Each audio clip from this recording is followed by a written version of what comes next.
un vrai scandale. Vous allez les chercher dans les rues pour leur redire où elles vont être logées? C'est quoi? En fait, vous faites pas remonter les alertes, vous les femmes.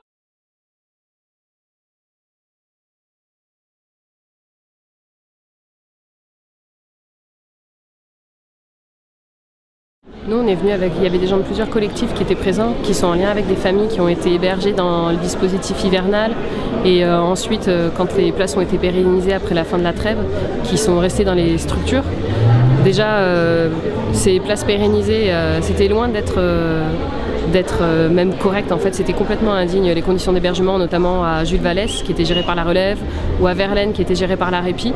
Et du coup, ça déjà, c'est une première chose, c'est que les conditions d'hébergement, elles étaient indignes. Et sauf qu'au lieu d'améliorer ça, la préfecture, la DDCS ont empêché que des associations viennent visiter pour témoigner des conditions d'hébergement. Et puis là, la semaine dernière, ils ont annoncé qu'ils allaient purement et simplement fermer 500 places d'hébergement, 500 à 600, et remettre tout le monde dehors, manu militari, malgré l'existence de contrats d'hébergement qui allaient jusqu'à l'année prochaine, malgré l'existence de contrats de travail qui allaient aussi jusqu'à l'année prochaine. Les gens, ils ont déjà été hébergés, expulsés de multiples fois, et là, ça fait qu'une nouvelle remise à la rue. Pas la peine d'en discuter avec la préfecture, c'est la préfecture qui organise ça. C'est la préfecture qui organise ça. Donc du coup, c'est la préfecture qui organise les remises à la rue. Et là, la réalité, c'est que les gens, il y a une partie, on leur a dit de se casser demain des centres d'hébergement.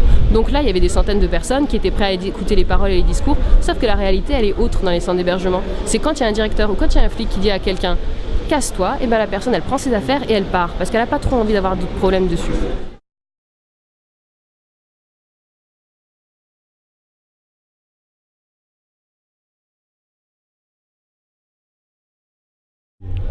Nous sommes dans une situation où, au sortir de l'hiver, nous avons fait de très gros efforts pour mettre des formules d'hébergement en place pour des gens qui étaient dans des situations très précaires, dans des gymnases, dans des algécos.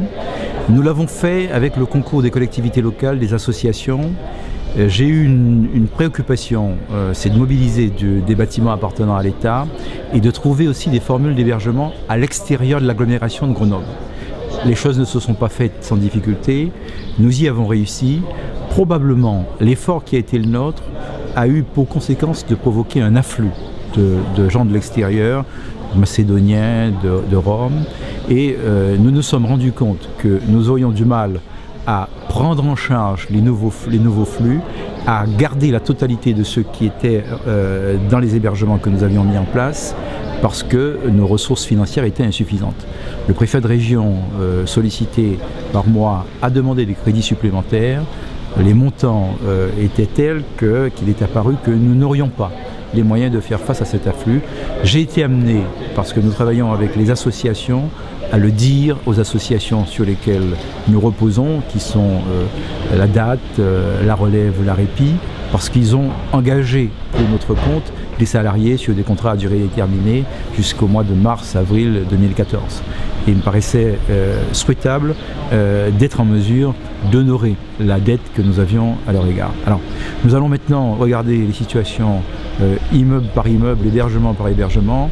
Nous ferons passer avant tout le reste dans le recours aux reconduites à la frontière les gens qui sont souvent dans une relation avec les autres hébergés qui n'est pas acceptable, quelques proxénètes, quelques